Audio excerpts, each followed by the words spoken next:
Hello, Crystal Palace. Welcome to the Upper Norwood Library Hub Library Live Lunch. This is intended as something a bit different, a way of keeping the community connected, sharing positive stories and useful information, and just keeping you connected with what's going on around Crystal Palace. So my guest today is Laura Card, who is a local resident and has got quite involved with the community. So Laura, it's lovely to have you. Thank you for joining us. Thanks for having me, Eleanor. That's brilliant. Lovely to have you. Tell us a bit about you and what brought you to Crystal Palace. So I have been in and around the area for the last 7 or 8 years probably, but down in Penge before. So I was in Penge for 6 years. I spent quite a lot of time up in the Triangle and in the park and going to the shops and the antique stores and all of that. And then when it came time for us looking for another place to live, we just happened across a bit of a project, which is where I am now. We're 2 years into the project in Crystal Palace. So yeah, right time, right place. And I love the area. It's just got a really nice vibe about it and a really nice community. When you say project, as in a house that you're doing up?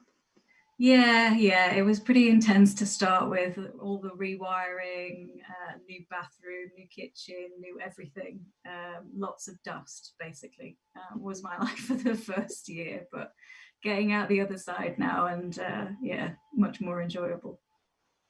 Brilliant.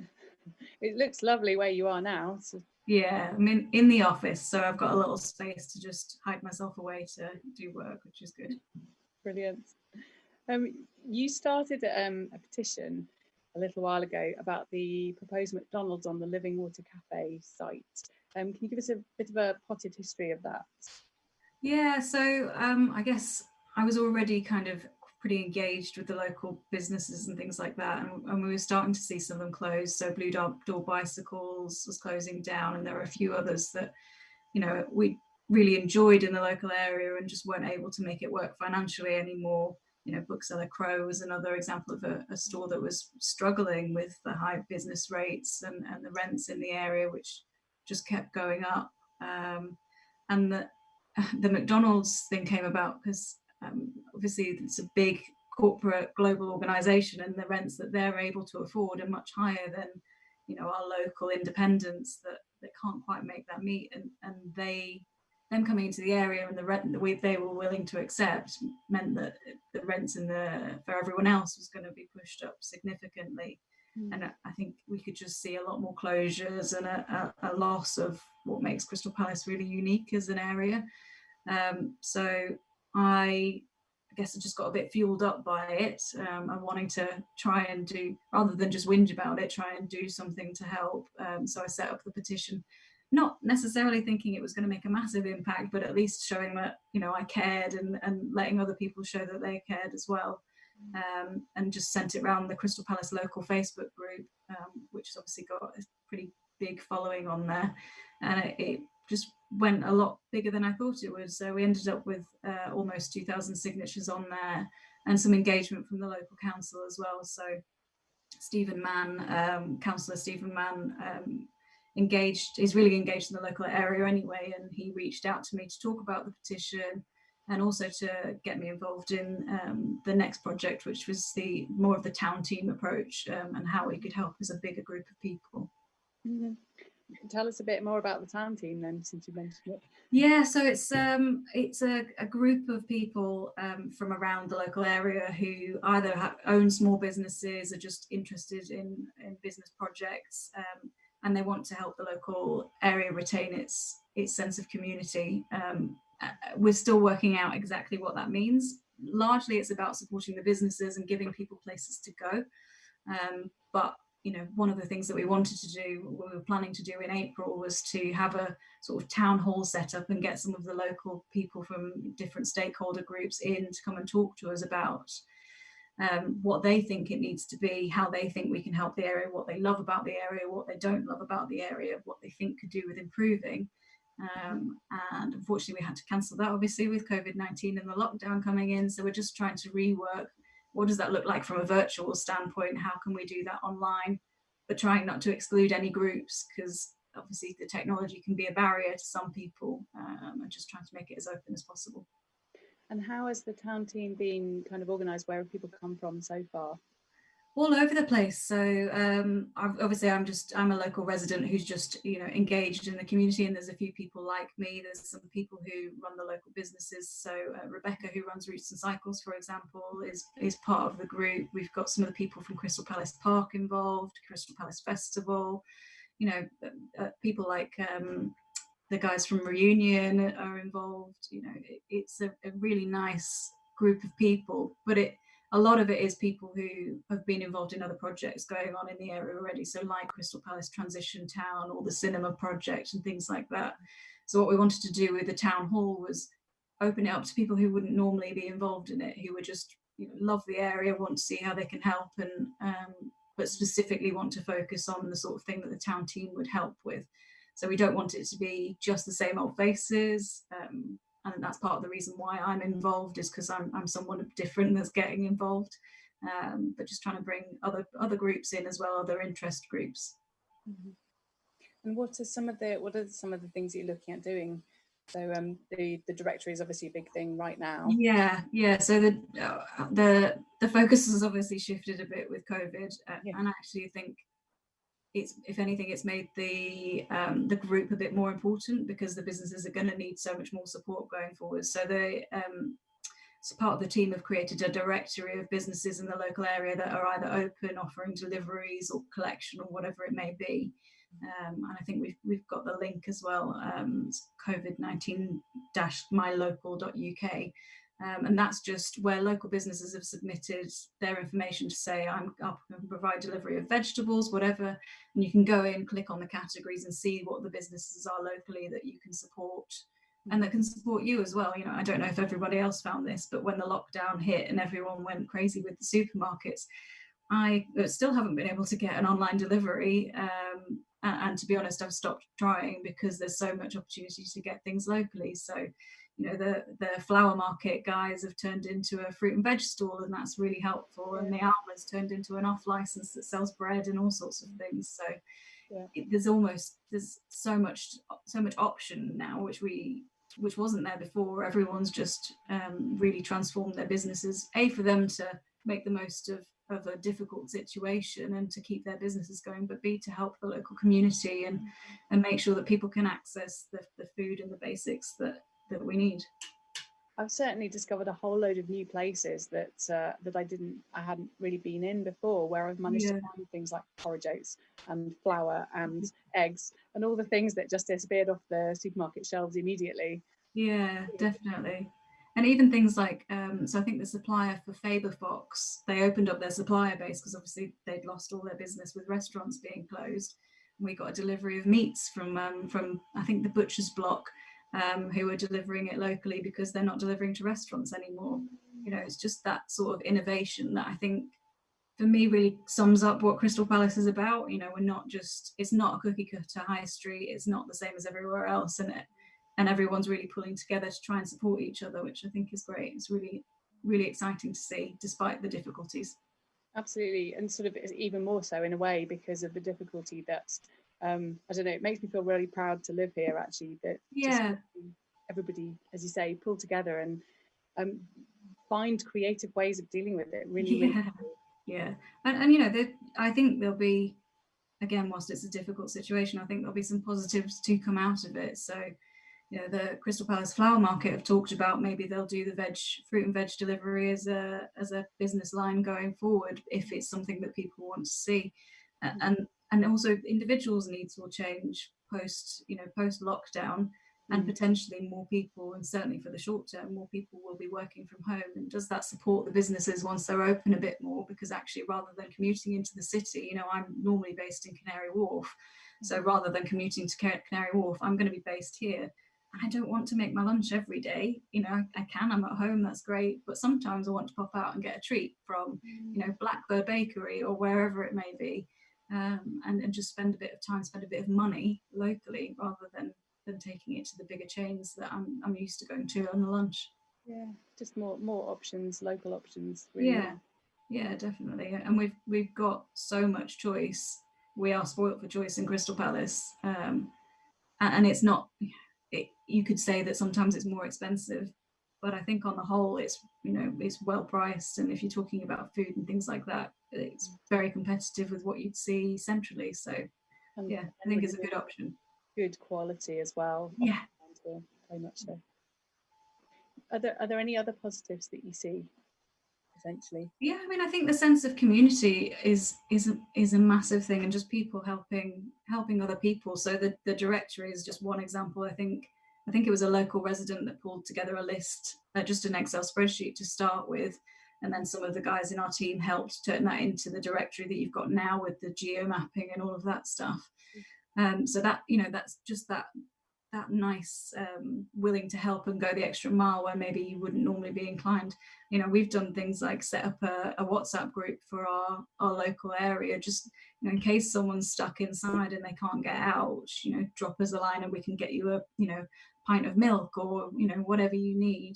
And then the other day the water went off, so you could just, you know, let each other know that what's happening from that side. So I think globally, nationally, not just in Crystal Palace, but Crystal Palace already had a certain inclination to a community spirit, and I think that's just been pushed a little bit further. But yeah, for me, the innovation is a big thing. So I think there's like Alatage, I went up to the other day because she's selling things through Instagram, and she's just taking pictures of the stock, and if people want it, they can go up and collect it. Bookseller Crow are doing a lot of things online. You know, it's forcing people to adapt, and I just think that's great, and will help them in the long term. You know, maybe where you wouldn't have found time to make those changes in the past, you have to now. You don't have an option. Yeah, so true, so true. Actually, Blowing Dandelion were just talking about this the other day because they've kind of jumped on. I mean, I think they were on social media, but now they're properly on and sort of active. And really making use of it, and it's lovely to see the very fast positive changes from some of the shops around here. Yeah, definitely. And takeaway ice cream is always something that I'm happy to go for, so it's not a bad thing. Absolutely, very much so. And actually, just speaking of Alatage, Tina is going to be the guest on the show tomorrow. Oh, brilliant! She very kindly opened the shop yesterday, let me in, because there's obviously it's big enough that you can have some distance and stuff. So I did actually buy something from her. Did you? Yeah, and if anybody watching wants to know what it was, you're going to have to tune in tomorrow. I got some of the miniature little trees because my mum's got some of the houses and she's making a little village. She wanted some of the trees, so that's what I went to get the other day. Just kind of going back from this idea of community back to the petition. Yeah. Why do you think it got such an enormous response? I mean, it is connected to community, I think. Yeah, definitely. I think people have a lot of pride in the local area and what we've got here. And I think there's a lot of people who, you know, don't know what Crystal Palace has got to offer and heard about it, you know, vaguely, but don't really know. And also the local businesses really are part of the community. You know, people probably know someone who owns one of the businesses locally and know some of the problems that they're dealing with. As well as going in and just chatting with them on a day-to-day basis. You know, you go into any of the shops and you'll see them chatting like I mean, they probably are friends because they've been going there for so long. You know, they're not just, you know, one and done businesses that are trying to take advantage of the local residents. They are part of the community. They live here, you know, and they need our support. And I think that's what really picked it up for people. And seeing businesses like Blue Door Bicycles, which I think had been here for about 50 years. I might be wrong on that, but it had been here for a long time. Closing down, I think, really brought home for people, actually, this is a real problem. And if we love our businesses, we say we love our businesses, then we need to do something about it. So having a petition, I guess, gave them that vehicle to do that. And also petitions generally just are becoming more popular as a way of expressing ourselves as individuals at the moment. So I think it was potentially a good time to do it as well as the Crystal Palace local group just being on Facebook, being super engaged. It wasn't all positive, you know, mostly the response was positive. Some people felt like there was a snobbery to it because it was McDonald's and maybe if it was Waitrose it would have been different. For me, it wouldn't have been, because it was about putting the rents up in the local area. But I'm sure there's some people who didn't want McDonald's in the area. And actually, we've had one here before, and it didn't work. Yeah, There just wasn't a footfall for it. So it's a difficult balance, isn't it? Everyone wants something different. Some people love McDonald's and they'd be happy to get it, but actually you can get it delivered now. So do we need one in the triangle pushing up rents for the local businesses? Yeah. For me, no, but I understand that everyone feels differently. And I tried to respond to that in a way that was fair and, you know, accepting of those different viewpoints. Mm-hmm. Yeah, as you say, difficult balance, and always, yeah, looking for balance, I guess. Yeah. Do you think that that situation and raising awareness of the plight of the high street shops, and perhaps helping people to acknowledge that it mattered, or if it mattered, if the kind of unique high street nature of Crystal Palace mattered, do you think that happening a few months before the COVID-19 pandemic has actually helped to maybe support the local shops during this situation? Yeah. Yeah, do you know that? I think that's a really good point. Bookseller Crow had a Stoke the Crow campaign to get some funding in line off the back of them struggling with the rates and the rents, and to make changes and things like that. And I think that helped them to understand that the community was there for them, just that specific business, and then maybe to understand how they could leverage that going forward. And I think other businesses have seen that too. You know, you talked about blowing Dandelion, and I think they've been blown away by the local support that they've seen, because they know now that people are there for them, and they've got set up in such a way that it allows them to do it, even if that's, you know, texting them to get an order in. You know, they've adapted and made it work. So yeah, I think them seeing that and having that slightly more difficult time in the run up possibly helped them to be a bit more innovative, be in that mindset for it beforehand, and then try and find the opportunities that were there when we got to this point. But yeah, I guess I hope that continues, and that innovation continues, and that individuals keep seeing the value in supporting those businesses and keeping them going.